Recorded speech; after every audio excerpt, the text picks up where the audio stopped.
Resky, I think you are obviously helped by the canon against surplusage. Do you want to address the government's argument that we also have to account for waivers of immunity should be narrowly construed? I mean, how do we pick between them? If we accept that there's some ambiguity that justifies resort to a canon in the first place, how do we choose between those? So I think this court, in considering sovereign immunity cases, this court has not construed exceptions to exceptions to waivers broadly. It has construed them narrowly. So in the Federal Tort Claims Act context, for example, you have a broad waiver of sovereign immunity, just as here in 7609 A and B, you have a very broad waiver of sovereign immunity referring to any person, referring to any summons. Once you have that kind of a broad waiver of immunity, courts are not going to claw that back by broadly construing exceptions. At that point, you construe exceptions narrowly. That's the Yellow Cab case, and that's the cases interpreting the Federal Tort Claims Act. So that would be the framework for thinking about this here.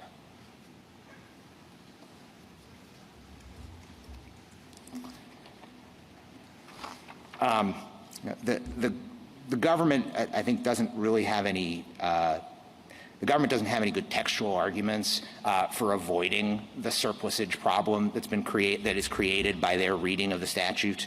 They make a couple of arguments about Clause 2 here. One is that Clause 2 applies Clause 2 applies pre-assessment, whereas Clause 1 does not. That doesn't make any sense as a practical matter, to think that what Congress was doing here was giving greater protections to delinquent taxpayers pre-assessment than to fiduciaries and transferees.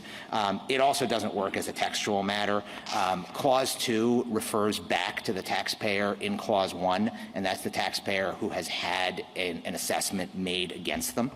The other argument they make is that Clause 2 applies where you can't collect directly from the taxpayer, such as in a situation where a corporation has liquidated. But even in those situations, you are still collecting on account of the underlying liability and assessment. And so Clause 2 just creates — this is not a minor belt and suspenders problem. It's creating massive surplusage problems that again, gave Judge Kethledge pause below and ought to give this court significant pause here.